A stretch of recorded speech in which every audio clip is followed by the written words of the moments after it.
Hello, welcome to 3TV. నా పేరు నాగరాజు. ఈరోజు మనతో పాటు జర్నలిస్ట్ తాడి ప్రకాష్ గారు ఉన్నారు. సార్ నమస్తే. సార్ నమస్తే. ఈరోజు ఒక అసాధారణమైన వ్యక్తి గురించి మనం మాట్లాడుకోబోతున్నాం.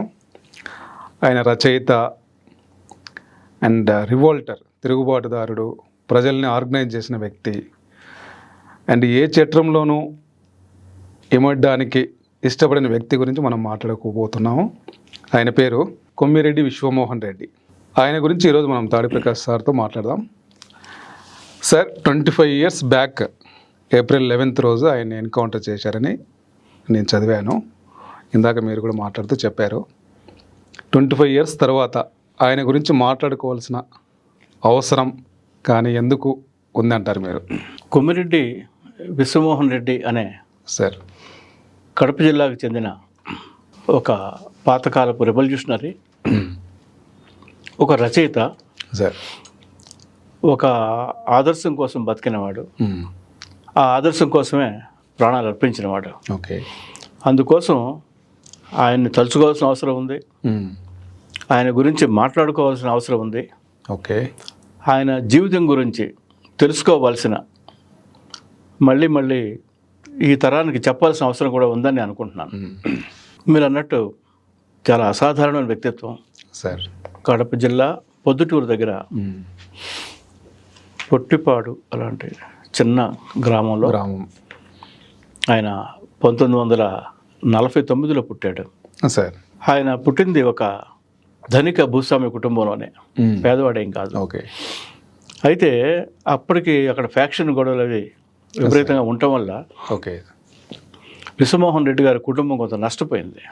సార్ అలాగే ఇతను చిన్నప్పటి నుంచే కొంత ఆర్టిస్టు, క్రియేటివ్, బాగా చదువరి, ఓకే, రాయడం వచ్చు కనుక కుర్రవాళ్ళందరికీ ఉన్నట్టు ఈయనకి సినిమా తీయాలనే సరదా ఉండి ఓకే ఒక సినిమా తీసే ప్రయత్నంలో చాలా డబ్బు నష్టపోయాడు.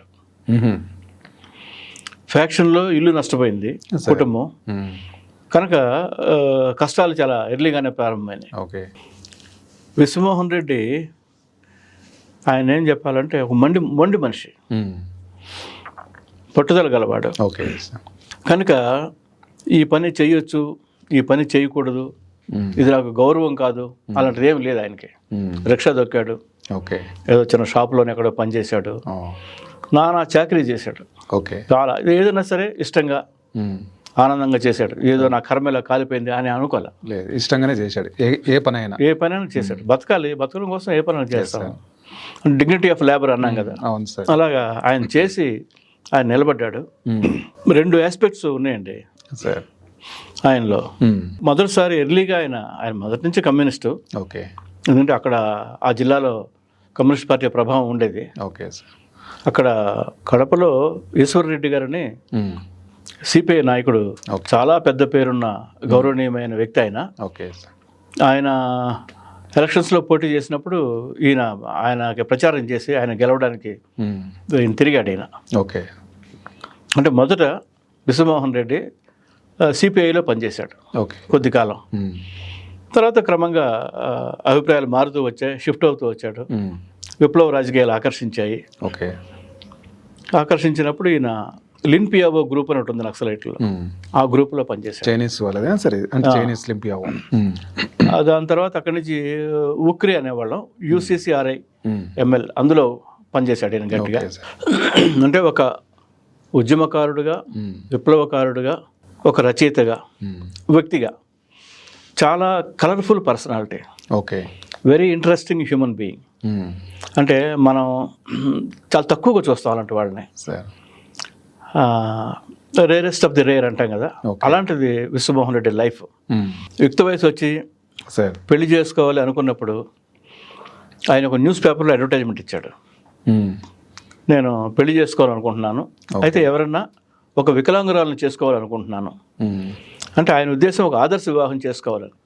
ఆయన బాగానే ఉన్నాను కదా, నేను ఎవరికన్నా తోడ్పడాలి, ఉపయోగపడాలి అనే ఒక ఉద్దేశం, ఒక ఆశయం వల్ల. ఇది మోస్ట్లీ 60s 70s ఆ టైమా సార్? 60s టైం అంతే. 70s అయి ఉంటుంది కదా, ఆయన 50-20 ఏళ్ళు, 70 అయి ఉంటుంది. 70 ఉండొచ్చు. ఇప్పుడు రాజమండ్రిలో టీచర్ ట్రైనింగ్లో ఉన్న గుర్రం ఇందిరాదేవి అనే ఆవిడ ఆ అడ్వర్టైజ్మెంట్ చూసి ఓకే. ఆవిడ రియాక్ట్ అయిందనమాట. కాంటాక్ట్ చేస్తే ఆవిడే కాంటాక్ట్ చేసింది, ఆవిడనే పెళ్లి చేసుకున్నాడు. ఆ కాలంలో ఇట్లాంటి యాడ్ ఇవ్వడం అనేది నిజంగా చాలా ఆశ్చర్యము. అలాగా తినమైనడు కాదు మనం, ఇంట్రెస్టింగ్ అండ్ చాలా ఆశ్చర్యం అది నిజంగా. ఆవిడనే చేసుకున్నాడు. అప్పుడు ఏంటంటే మ్యారేజ్ అయిన తర్వాత ఆవిడకి కాళ్ళు లేవు, నడవలేదు. హిందీ టీచర్గా ట్రైనింగ్ అయింది, టీచర్ జాబ్ ఉంది ఆవిడకి. కనుక ఆయన పొద్దున్నే 4 o'clock లేచేవాడు. తెల్లవారుజాము 4 గంటలకు లేచి బయటికి వెళ్ళి నీళ్లు తెచ్చిపెట్టి ఇంట్లో, ఓకే, ఆవిడ సటుకులను లేచి నడిచెళ్ళి వంట అది చేయలేదు కనుక ఆ పొయ్యి చుట్టూనే ఉప్పులు, పప్పులు, బియ్యం అన్ని ఏర్పాట్లన్నీ చేసి ఆవిడ కంఫర్టబుల్గా ఆవిడ వండి ఆవిడ స్కూల్కి వెళ్ళిపోవాలి. అప్పుడు ఆయన బయటకు వెళ్ళి జనంతో మాట్లాడి, పేదవాళ్ళతో మాట్లాడి, చర్చించి వాళ్ళ సమస్యలు ఏంటో తెలుసుకుని ఆర్గనైజ్ చేసేవాడు. అంటే ఆయన ఒక వెరీ రెస్పాన్సిబుల్ మ్యాన్ అని చెప్పడం కోసం చెప్తున్నా. అంత ఆవిడ పట్ల అంత రెస్పాన్సిబుల్గా ఉన్నాడు. ఓకే, చాలా బాగా బతికారు వాళ్ళు, నేను విన్నంత వరకు. వాళ్ళకి ఒక కొడుకు, ఓకే, ఆ పిల్లవాడి పేరు లెనిన్. అలా ఉన్నాడు ఆయన. అయితే ఏంటంటే ఈ ఉద్యమం ఉరకలెత్తే ఉత్సాహం, ఏదో ఒకటి చేయాలనే తపన ఉండటం వల్ల ఆయన అక్కడి నుంచి కడప జిల్లా నుంచి ప్రకాశం జిల్లా ఇంకొల్లు అనే ప్రాంతానికి షిఫ్ట్ అయ్యాడు. Okay sir. అంటే ఇంకా ఏదో ఒకటి చెయ్యాలి, చేయకుండా ఉండలేకపోయిన పరిస్థితి ఒకటి ఉంటుంది. ఓకే, చాలామంది రచయితలు ఏం చెప్తారంటే నువ్వు రాయకుండా ఉండలేను అనుకున్నప్పుడే రాయి అని చెప్తారు. అలాగే ఆయన రాశాడు కూడా అలాగే. ఓకే, ఇంకొల్లు నుంచి ఆయన అక్కడ ఉన్న నిర్మాణ కార్మికుల్ని, సున్నబట్టీలో పనిచేసేవాళ్ళని. అప్పుడు సిపిఐలో ఉన్నారా సార్ లేకపోతే? లేదు, అప్పటికి ఆయన విప్లవ రాజకీయాల్లో వచ్చాడు. సిపిఐని ఎప్పుడు వదిలేశాడు, విప్లవ రాజకీయాల్లో వచ్చాడు. చాలా యాక్టివ్గా ఉన్నాడు. అయితే కొంత ఇండివిజువలిస్టిక్గా ఉన్నాడు. ఓకే, అలా అంటే ఏంటంటే ఇప్పుడు పార్టీ అనగానే దానికి కొన్ని రూల్స్ అండ్ రెగ్యులేషన్స్, కొన్ని పరిమితులు, కొన్ని విధి విధానాలు లాంటివి ఉంటాయి. మనవాడు వాటిలో ఇమిడే రకం కాదు, అమరే రకం కాదు, వాటికి తల ఒగ్గేవాడు అస్సలు కాదు. పైగా కమ్యూనిస్ట్ పార్టీ అంటే కలెక్టివిజం, అలాంటిది పట్టించుకునే రకం కాదు. చాలా ఇండివిజువలిస్టిక్గా ఉండేవాడు. అది ఒక రకంగా సాహసం అని కూడా చెప్పాలి. అలా ఆర్గనైజ్ చేశాడు. చేసినప్పుడు ఆయన అక్కడి నుంచి ఆ రోజుల్లోనే చిన్న ప్రెస్ ఏదో పెట్టుకుని గెరిల్లా అనే పత్రిక నడిపారా, తెచ్చాడు. ఓకే, అలాగే గెరిల్లా అనే ఒక నాటక సమాజాన్ని కూడా ఆయన ఆర్గనైజ్ చేసి నాటకాలు వేయించాడు. ఓకే, నాటకాలు వేయించడం అంటే ఆయన 2-3 నాటకాలు కూడా రాశాడు. ఒట్టి నవలలు చేయడమే కాదు, ఆయన కొన్ని పాటలు కూడా రాశాడు. ఆ పాటలు నేను చదివాను, చాలా బాగున్నాయి. అంటే మంచి భాష, మంచి భావం, చాలా క్రియేటివ్ ఎబిలిటీ ఉన్నవాడు ఆయన. సాధారణమైన మనిషి అయితే కాదు. అక్కడ ఆర్గనైజ్ చేసినప్పుడు ఏమన్నా చెయ్యాలి, సర్వైవల్ కోసం, కాసిన డబ్బులు రావడం కోసం ఆయన చాలా ఎర్లీగానే డిటెక్టివ్ నవలు రాశాడు. కొమ్మిరెడ్డి అనే పేరుతో వచ్చేవి. ఆయన డిటెక్టివ్ నవలలు ఆ తరం వాళ్ళకి బాగా నచ్చాయి, అప్పుడే పాపులర్ అయ్యాయి. దానివల్ల కాసిన డబ్బులు వచ్చాయి, బతకడానికి ఉపయోగపడేవి ఆయనకి. అయితే ఆయన చాలా త్వరగా రియలైజ్ చేశాడు, జనంలో పాఠకుడు ఒక భావోద్వేగాలు రెచ్చగొట్టడానికో, ఇంట్రెస్టింగ్గా ఉన్నట్టు రాయడానికో, సస్పెన్స్ క్రియేట్ చేయడానికో అలాంటి వెర్రిమర్రి డిటెక్టివ్ నవలు రాయటం వల్ల సమాజానికి ఏం ప్రయోజనం లేదు, పైగా కొంత హాని కూడా చేసిన వాడిని అవుతాను. మనం అలాంటి పనులు చేయకూడదు, మేలు చేసే పనులే చేయాలి, ప్రజలకో సమాజానికో మంచి జరగాలి అనే ఒక సదుద్దేశంతో ఆయన చాలా ఎర్లీగానే డిటెక్టివ్స్ రాయటం ఆపేశాడు. తర్వాత కమ్ 80s బాగా యాక్టివ్ అయ్యాడు. 2 రకాలు, ఒకటి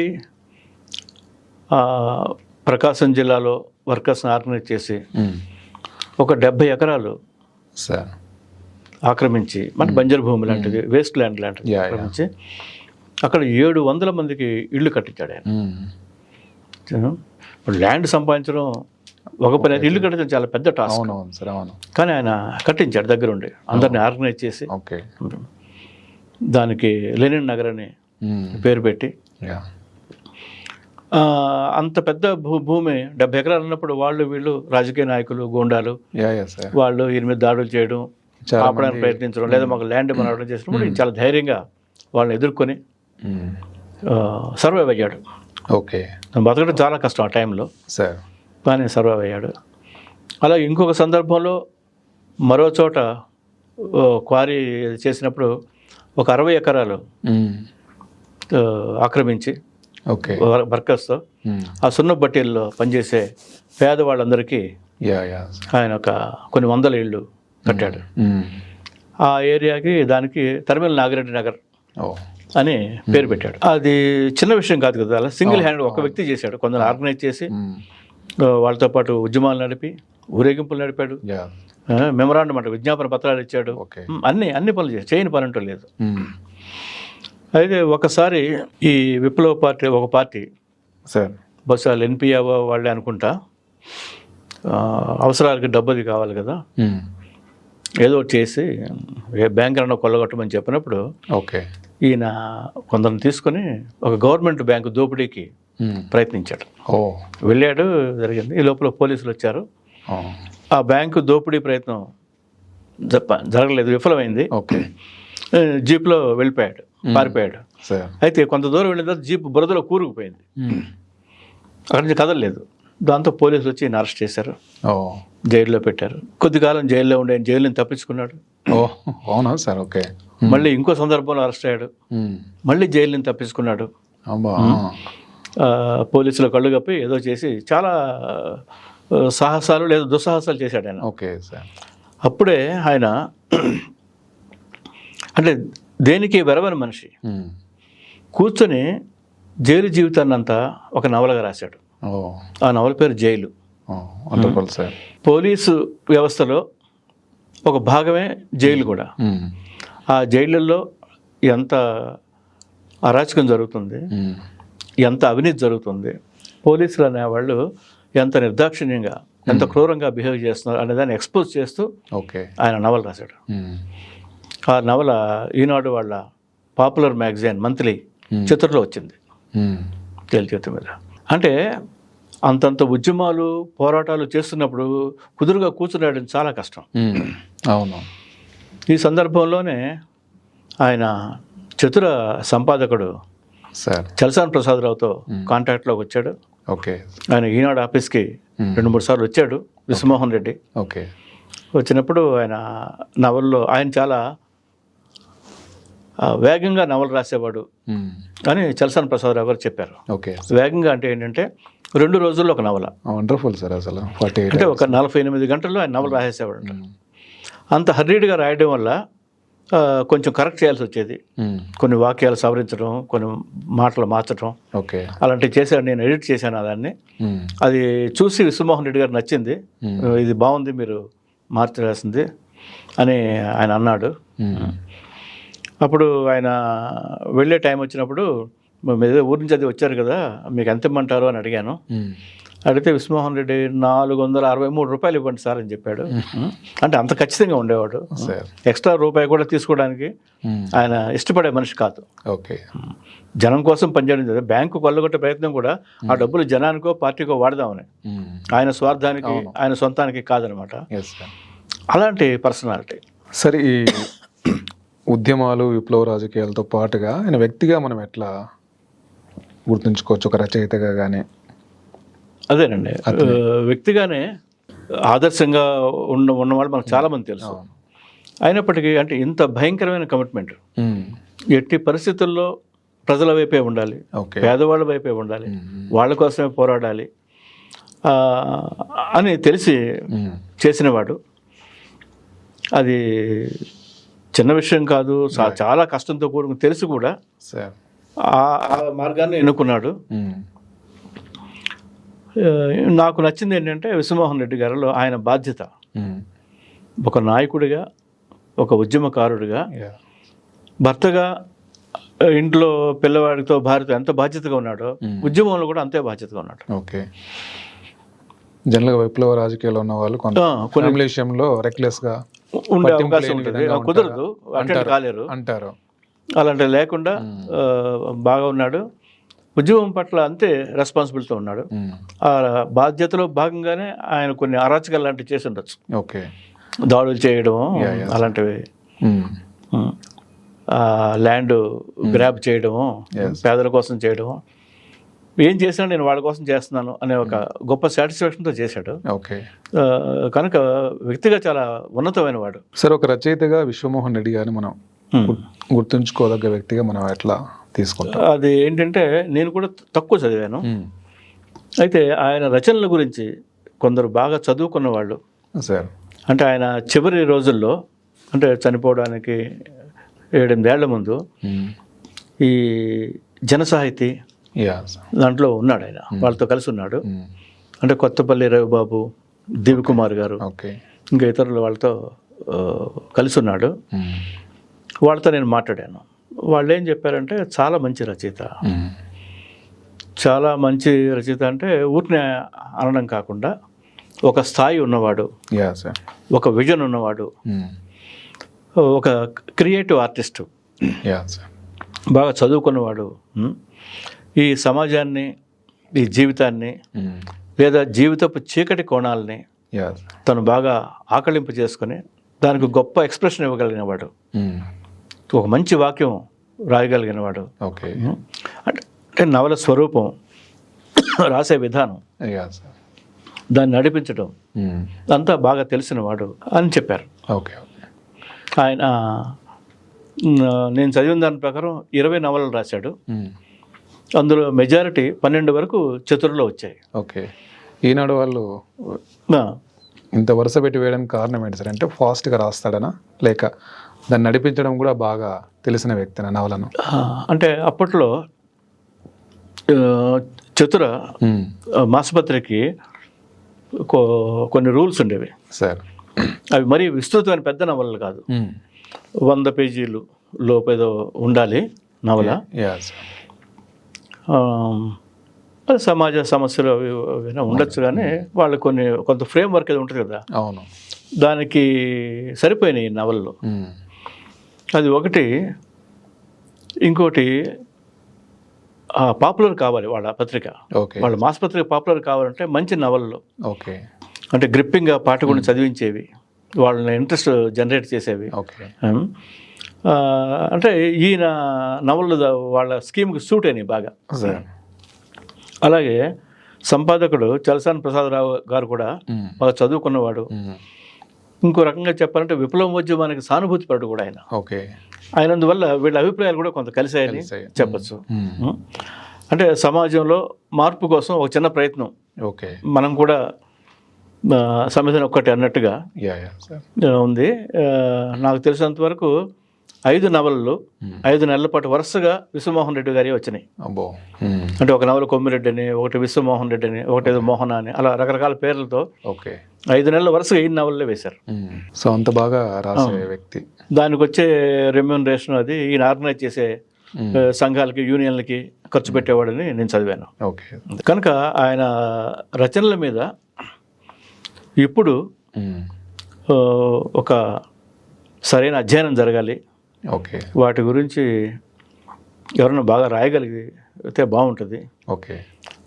కొందరు 1-2 సాహితీవేత్తలు సజెస్ట్ చేసింది ఏంటంటే, మా కొమ్మిరెడ్డి విశ్వమోహన్ రెడ్డి నవలన్నీ తిరిగి ప్రచురించాలి, అలాగే వాటిని ఇతర భాషల్లోకి అనువదించాలి. ముఖ్యంగా వాటిని గనక ఇంగ్లీష్లోకి అనువదించగలిగితే అతనికి ఇంటర్నేషనల్ స్టాండింగ్ ఉన్న రైటర్ అని మనకు అర్థమవుతుంది అని అన్నారు. నాకైతే తెలియదు, కానీ వాళ్ళు చదువుకున్న వాళ్ళు బాగా చాలా కాన్ఫిడెంట్గా చెప్పారు. సార్, కొందరు అంటే విశ్వమోహన్ రెడ్డి గారిని జాక్ లండన్, గోర్కీతో కూడా పోలుస్తుంటారు కదా. ఒక పెద్ద ఆయన చెప్పారండి ఆ మాట. జాక్ లండన్ కూడా great American writer Jack London కూడా చాలా కష్టాలు పడి, చాలా పనులు చేసి, పరమ దిక్కుమాలిన పనులు చేసి, దరిద్రాన్ని అనుభవించి, నానా చావు చచ్చి ఎప్పటికో రైటర్గా ఎస్టాబ్లిష్ అయ్యాడు. Of course world class writer. అలాగే రష్యన్ రైటర్ మ్యాక్సిమ్ గోర్కీ కూడా చిన్నప్పుడు ఎక్కడో చిన్న బేకరీ షాలో పనిచేసి దారుణమైన పేదరికం అయింది. రకరకాల పనులు చేసి తెలుస్తుంటుంది. ఈవెన్ అమ్మలో కూడా కొంత పేదరికం చూపిస్తాడు. ఆయన ఒక రైటర్గా ఎస్టాబ్లిష్ అయ్యే లోపల చాలా నరకం అనుభవించాడు. బోత్ జాక్ లండన్ గోర్కీకి విశ్వమోహన్ రెడ్డికి పోలికుంది జీవితానికి. రచనల గురించి నేను చెప్పడం బాగోదు, అలాగా వాళ్ళతో సమానంగా పెట్టాలా వద్దా అనేది ఈయన రచనలు అధ్యయనం జరిగిందో చెప్పగలం. కానీ ఆ స్థాయి ఉన్నవాడు అని ఒకళ్ళిద్దరు సాహిత్య విమర్శకులు నాతో అన్నారు. ఓకే, ఈరోజు మీటింగ్ జరుగుతుందా సార్ గుంటూరు విశ్వమోహన్ రెడ్డి గారిది April 11th? అవునండి. 25 years of 2000 సంవత్సరంలో ప్రకాశం జిల్లాలో ఈయన విశ్వమోహన్ రెడ్డి మరియమ్మ అనే ఒక POW స్త్రీ విముక్తికి అందులో యాక్టివిస్ట్ ఒక కార్యకర్త ఆవిడ ఇంకొక చిన్న గ్రామానికి వెళ్ళి ప్రకాశం జిల్లాలో ఒక దొనకొండ దగ్గర అనుకుంటా ఇంకొక వ్యక్తితో మాట్లాడుతున్నారు. అక్కడ లోకల్ సమస్యలు చర్చిస్తున్నప్పుడు హఠాత్తుగా పోలీసులు దాడి చేసి వీళ్ళని అరెస్ట్ చేశారు. అది ఈరోజే ఖచ్చితంగా 25 ఏళ్ల క్రితం April 11వ తారీఖు రాత్రి అరెస్ట్ చేసి గుంటూరులో ఒక ప్రాంతం తీసుకెళ్ళి మధ్య ప్రాంతం పేరు, ఆ ప్రాంతం తీసుకెళ్ళి తెల్లవారితే 12 అనగా 1 గంట దాటిన తర్వాత ఇద్దరిని కాల్చి చంపారు. కాల్చి చంపి శవాలు అది ఎన్కౌంటర్ అని చెప్తారు కదా మామూలుగా. అది జరిగింది. దానికి సంబంధించి విశ్వమోహన్ రెడ్డి మరణించి 25 ఏళ్ళు అయిన సందర్భంగా ఈరోజు 11వ తేదీ సాయంత్రం ఇప్పుడు గుంటూరులో సభ ఆర్గనైజ్ చేస్తున్నారు. అందులో విశ్వమోహన్ రెడ్డి గారి మీద ఒక 10-12 మంది రాసిన వ్యాసాలతో ఒక మంచి పుస్తకం రిలీజ్ చేస్తున్నారు. ఆ బుక్ నేను చూశాను. చాలా వాల్యుబుల్ వ్యాసాలు. అంటే ఒక రచయితగా, ఒక వ్యక్తిగా, ఒక ఉద్యమకారుడిగా విశ్వమోహన్ రెడ్డిని అసెస్ చేయడానికి ఆ బుక్ చాలా ఉపయోగపడుతుంది. అది మనం చదవాల్సిన అవసరం ఉంది. ఈ తరం అసలు ఆయన గురించి తెలుసుకోవాలి, దాన్ని చదవాలని నేను అనుకుంటున్నాను. ఓకే సార్, విశ్వమోహన్ రెడ్డి గారి జీవితం నుంచి, రచనల నుంచి మనం తెలుసుకోవాల్సింది ఏంటి అంటే ఫైనల్గా చెప్పదలిస్తే? సింపుల్గా చెప్పాలంటే ఆయన నిబద్ధత, కమిట్మెంట్ అంటాం కదా, ఏదైనా ఒక కాజ్ పట్ల కమిట్మెంట్. ఒకనాడు ఈ దేశ విముక్తి కోసం, స్వాతంత్రం కోసం ఎందుకు పోరాటం చేశారంటే ఈ దేశం మనదే అనేది ప్రజల కోసం. ఈ దేశం నెహ్రూదో గాంధీదో కాదు, కొన్ని కోట్ల మంది ప్రజలు కనుక. అలాంటి ప్రజల కోసం ప్రాణాలకు తెగించి పోరాడాడు గనక విశ్వమోహన్ రెడ్డిని మనం గుర్తు చేసుకోవాలి. అలాగే తనని చంపేస్తారు అనే విషయం ఆయనకు పూర్తిగా తెలుసు. దానికి సంబంధించి ముందే 1-2 వ్యాసాల్లో, నవల్లో రాశాడు కూడా ఆయన. అది తెలిసి కూడా ఆయన పూర్తిగా తెగింపుతో, గొప్ప ధైర్యంతో పోరాటం చేశాడు. అందుకోసం ఆయన జీవితం ఆదర్శమే.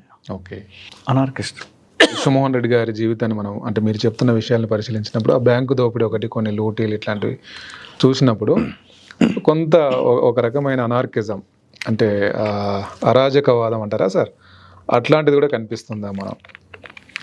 ఇదే యాక్చువల్గా కమ్యూనిస్ట్ పార్టీల్లో కొంత ఏమడదు కదా అన్న పాయింట్ మనం ఎట్లా అర్థం చేసుకోవచ్చు అంట sir? In general parlance sir ఆయన చేసింది అనార్కిజమే. వ్యక్తిగతంగా చూసినప్పుడు ఆయన కొద్దో గొప్ప అనార్కిస్టే. అయితే ఆర్గ్యుమెంట్ సేక్ నేను చెప్పేది ఏంటంటే, ప్రజల కోసం, పేదవాళ్ళ కోసం,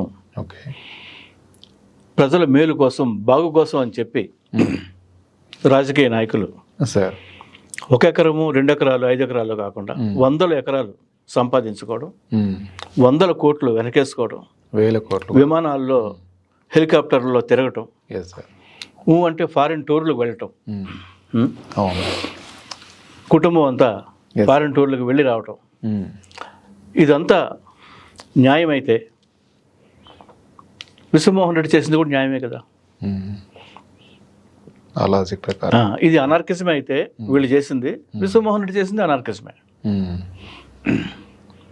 ఎవరి కోసం చేశారు? విశ్వమోహన్ రెడ్డి తన కోసం ఎప్పుడు ఒక 100 రూపాయలు సంపాదించుకోలేదు. ఓకే. పైగా ప్రాణాలు ఒడ్డాడు. వీళ్ళు దొంగ మాటలు చెప్పి, మాయ మాటలు చెప్పి, రిగ్గింగ్లు చేసి ఎలక్షన్లో గెలిచి కోర్టులు వెనకేసి, ఇది క్రమశిక్షణ అయితే అతను చేసిన అనార్కిజమే.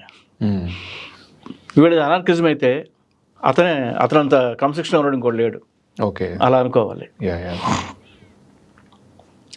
ఎలా అంటేనండి, ఇండియానే గొప్ప దేశము, అభివృద్ధి చెందిపోతుంది, 140 కోట్లు, ప్రపంచంలో సూపర్ పవరు అనే ఇవి కొన్ని దొంగ మాటలు, ఇవి బోలు మాటలు.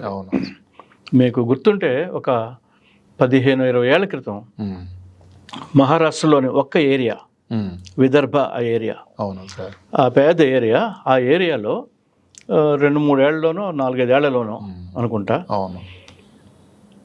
3 లక్షల మంది రైతులు ఆత్మహత్య చేసుకున్నారు. అది అప్పటికి హిందూ రూరల్ ఎడిటర్గా ఉన్న పాలగుమ్మి సాయినాథ్ గారు, మన తెలుగువాడు, కాకినాడవాడు సాయినాథ్ గారు డీటెయిల్డ్గా ఆ రైతుల ఆత్మహత్యలు, ఆ విషాదం గురించి హిందూలో నంబర్ ఆఫ్ ఆర్టికల్స్ రాశారు. అది బుక్ కూడా వచ్చినట్టుంది. అంటే అది మన దేశ పరిస్థితి.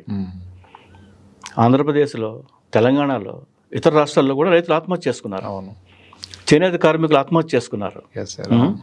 మనం ఇదంతా అభివృద్ధి అని చెప్పు ఉంది, అభివృద్ధి కొంత మేరకు, ఏదో కొంత పర్సెంటేజ్ కనుక ఇలాంటి ఇది రియల్ ఇష్యూ. అది వాళ్ళు ఆత్మహత్య చేసుకోవడం ఎంత సీరియస్ ఇష్యూ అది. కొన్ని లక్షల మంది, మన వైపు కొన్ని వేల మంది ఆత్మహత్యలు చేసుకున్నారు. పేపర్లో చిన్న వార్తగా వస్తూ ఉంటాయి అప్పుడప్పుడు. అలాంటప్పుడు ఎవరన్నా ఏమన్నా చెయ్యాలంటే ఏం చెయ్యాలి? అలాంటి జనం కోసం, పేదవాళ్ళ కోసం, అభాగ్యుల కోసమో, 2 పూట్ల తిండి కోసం జీవన పోరాటం చేస్తున్న వాళ్ళ కోసం నిలబడడం చాలా ముఖ్యం. అలా నిలబడినవాడు విశ్వమోహన్ రెడ్డి. దాని మీద అనార్కిజం అనండి, నక్సలిజం అనండి, అతను తిరుగుబాటుదారుడు అనండి, ద్రోహి అనండి, ఏదన్నా దానికి ఫిట్ అవుతుంది. అతను తను చేసింది కరెక్ట్ అనుకున్నాడు. ఇవాళ వెనక్కి తిరిగి మనం చూస్తే 25 ఏళ్ల క్రితం ఏం జరిగింది అంటే, అతని నిజాయితీ, అతని సిన్సియారిటీ రాయటంలో కానీ, తెలుగు వాక్యం పట్ల కానీ, మన పేద ప్రజల పట్ల కానీ ఆయన కమిట్మెంట్ని మనం ఎవరు క్వశ్చన్ చేసేంత స్థాయి మనకు లేదని అనుకుంటున్నాం. ఓకే. సరే, ఈ విశ్వమోహన్ రెడ్డి గారు ఎన్కౌంటర్ చేయబడ్డప్పుడు ఎవరు గవర్నమెంట్ ఉంది సార్ అప్పటికి? 2000 సంవత్సరం అంటే చంద్రబాబు నాయుడు గారు ముఖ్యమంత్రి అండి. ఆయన గవర్నమెంట్లో ఉన్నప్పుడే ఈ ఎన్కౌంటర్ జరిగింది. ఎన్కౌంటర్ జరిగిన వెంటనే కవులు, రచయితలు, పెద్దవాళ్ళు, ప్రముఖులు చాలామంది దీన్ని చాలా హేయమైన, దారుణమైన హత్య అని అన్నారు. చేకూరు రామారావు గారు, ఏబికే ప్రసాద్ గారు, దర్శకుడు కేబి తిలక్ అని ఉండేవాడు ఆయన, ఇంకా చాలామంది ప్రముఖులు ఈ జనసాహితీ వాళ్ళతో కలిసి వెళ్ళి గవర్నర్కి మెమరాండం ఇచ్చారు. ఇలాంటి హేయమైన పని చేయదగ్గది కాదు, ఒక రచయితని, ప్రజల పక్షాన ఉండే మనిషిని చంపడం న్యాయం కాదు అని చెప్పి ప్రొటెస్ట్ చేశారు. ఇంకోటి, ఆ టైంలో ఆయన